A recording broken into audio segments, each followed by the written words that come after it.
Hello, my friend. This is Clyde. Let me introduce my friend to you. An introduction between two persons can be the best thing one can do. I'm thinking of some amazing love stories where someone played Cupid and introduced one friend to the next, and sparks fly. They get married and live happily ever after, a product of an introduction many years before. There are stories of some persons who land great jobs in progressive organizations, and it all started with someone making an introduction of a friend seeking a job, and the other was able to do the hire. There are some introductions that should never have happened. They go south after a while. Or there was one occasion, for example, when I was being introduced to two people, and my friend who was doing the introduction of the second of the two persons, I interrupted her and I made a colossal error and said something innocent about the person I was meeting, something that was not in any way flattering. I learned a huge lesson that day. Today, I will not botch this interview because I know one and I care for the other. I want you to meet my friend Jesus. In making this introduction, I ask you to do me one favor. Do not walk away until the end.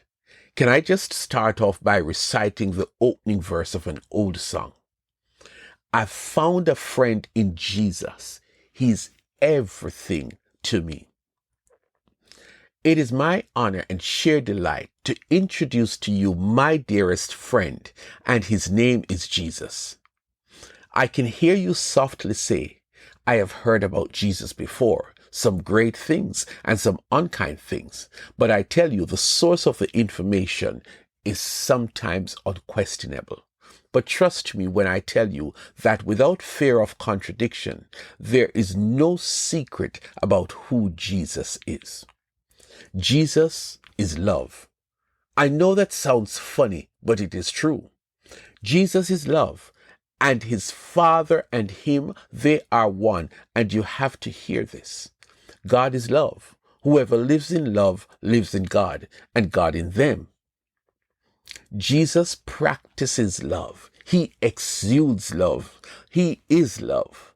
The greatest demonstration of love that Jesus showed was when he died. Yes, Jesus died some time ago to save people from sin and hell. Well, we learned that Jesus said that there is no greater love than a man would die for his friends. Trust me when I say that Jesus is love. I can speak from my experience. In the relationship with Jesus, I have found true and unadulterated love. But also, Jesus is an amazing shepherd. Now, I just almost lost you because you're wondering who needs a shepherd. But I'm serious. Jesus compares himself to being a shepherd, and he has won the gold medal of being a good shepherd. Here are some things you must know about Jesus the shepherd. In that capacity, Jesus is the best for the numerous sheep that he has. Listen, he knows every one of his sheep, not just on recognition, but by name. He himself taught a great story about the shepherd, and he highlighted the fact that there are others who try to trick the sheep, and Jesus said, the enemy does not know the names of all the sheep. Jesus does. I love that about Jesus because you would never hear Jesus using the wrong name to call his sheep. He knows all of them by name.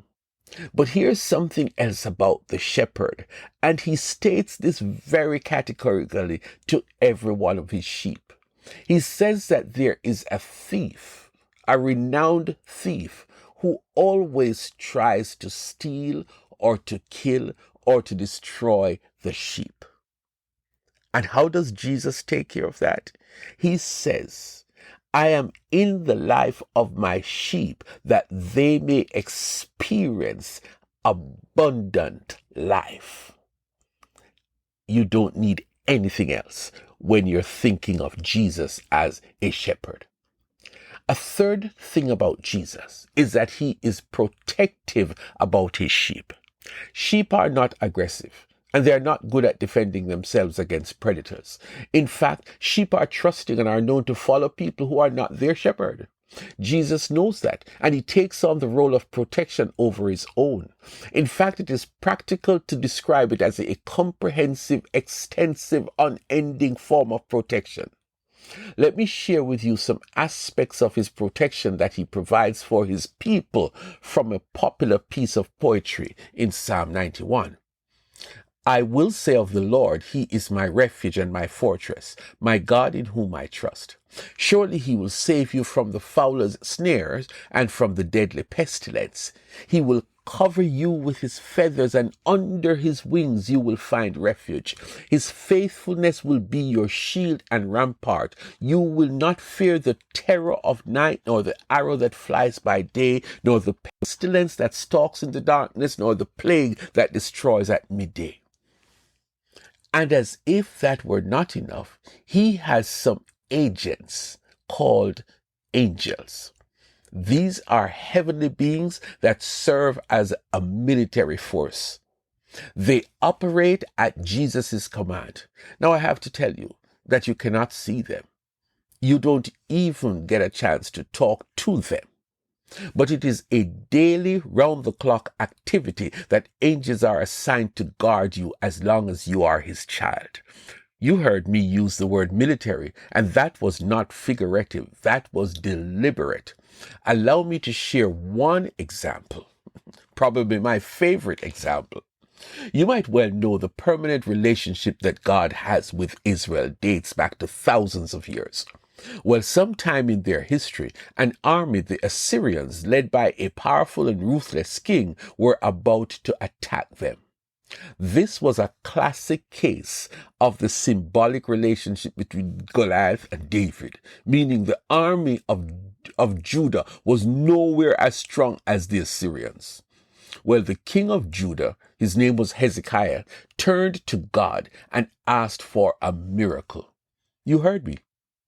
He asked for a miracle. Listen to the response from God. That night, the angel of the Lord went out and put to death 185,000 in the Assyrian camp. When the people got up the next morning, there were all the dead bodies. So Sennacherib, king of Assyria, broke camp and withdrew. He returned to Nineveh and stayed there. 2 Kings 19, verses 35 and 36. The last feature of Jesus that I must tell you about is his grace. To know Jesus is to experience grace. This is unique to Jesus, the way he generously shows favor to people who are undeserving. We experience grace in the moment that we come into relationship with Jesus. No requirements, no hoops and stuff that you have to jump through. That his grace begins to work at the point of you meeting him. It never runs out. It comes in form of compassion, provision, defense, answers to prayers, peace of mind in difficult circumstances.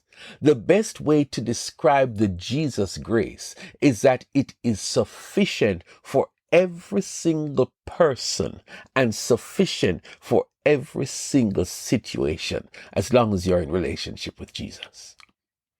So what does all of this mean? I have told you about my friend Jesus. I present to you Jesus. Will you receive him?